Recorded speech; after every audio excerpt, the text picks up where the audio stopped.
Rabbi shrah li sadri wa yassir li amri wahlul 'uqdatam min lisani yafqahu qawli. Rabbi zidni ilma warzuqni fahma. Amin ya rabbal alamin. Assalamualaikum warahmatullahi wabarakatuh.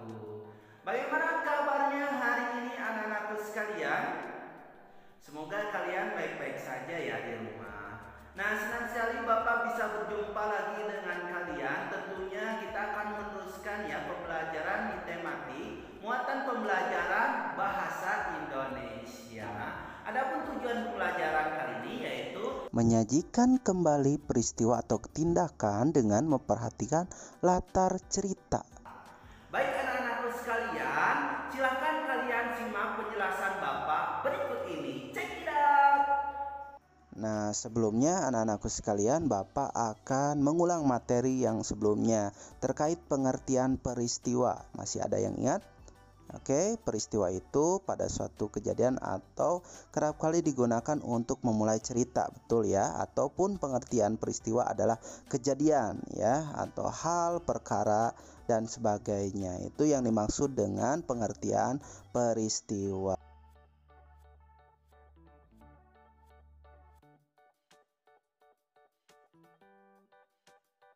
Oke anak-anakku sekalian, adapun yang menyusun kejadian atau peristiwa itu dinamakan dengan latar.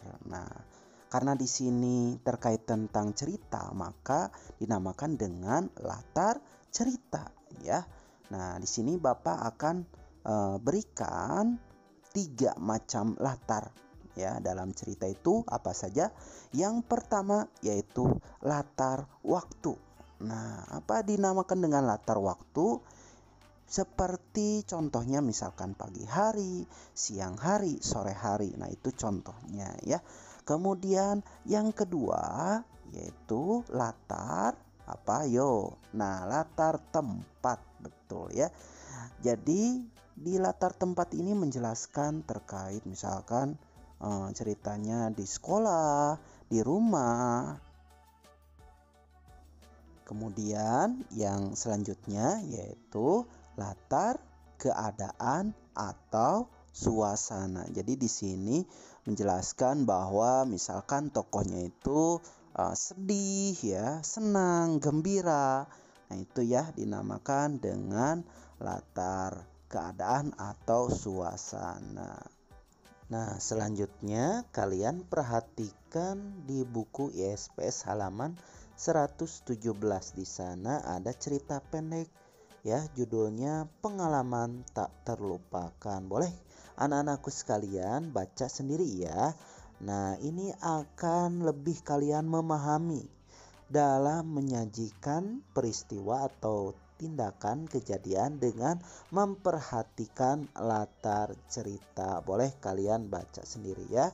Nah, di sini peristiwa-peristiwa dalam cerpen yang sudah kalian baca nantinya dapat diketahui dengan memperhatikan latar cerita antara lain. Nah, perhatikan ya, ada 8. Silahkan kalian juga buka bukunya halaman 118. Di sana sudah ada jawabannya ya. Nah, yang pertama ya, suatu pagi Cila bermimpi menjadi siswa berprestasi. Kemudian yang kedua, Ibu Cila memanggil Cila pagi hari itu. Kemudian yang ketiga, Cila bangun kesiangan dan tergesa-gesa berangkat ke sekolah. Kemudian yang keempat, Cila tiba di depan sekolah. Dan yang kelima, gerbang sekolah sudah terkunci. Keenam, Cila mencari satpam sekolah. Ya, kemudian yang ketujuh, di sekolah satpam sekolah menginformasikan kepada Cila bahwa sekolah libur.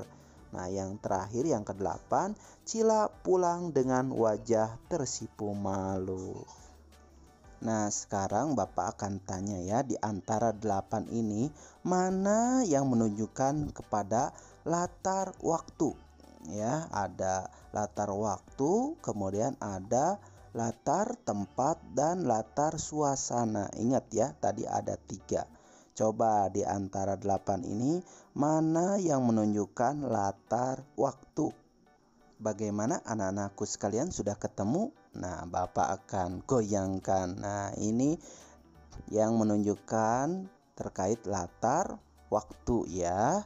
Jadi ada suatu pagi, kemudian memanggil Cila pagi hari itu, dan Cila bangun kesiangan. Oke, next, selanjutnya mana yang menunjukkan latar tempat? Yuk ya, apakah 4, 5, 6 atau 6, 7, 8? Coba perhatikan.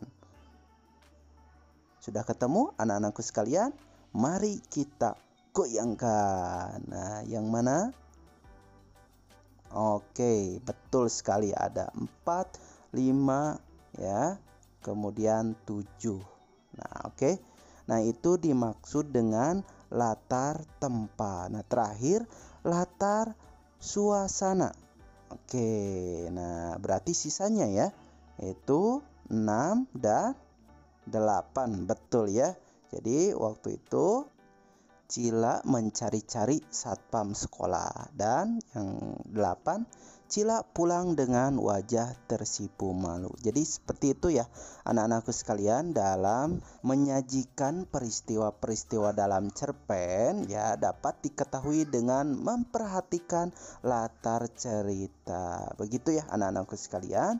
Terima kasih atas perhatiannya. Silahkan kalian coba kerjakan ya, halaman 119, jawab pertanyaannya ya, dan kirim seperti biasa ya ke WA Pak Yunus ya. Gitu aja. Terima kasih atas perhatiannya. Wassalamualaikum warahmatullahi wabarakatuh. See you.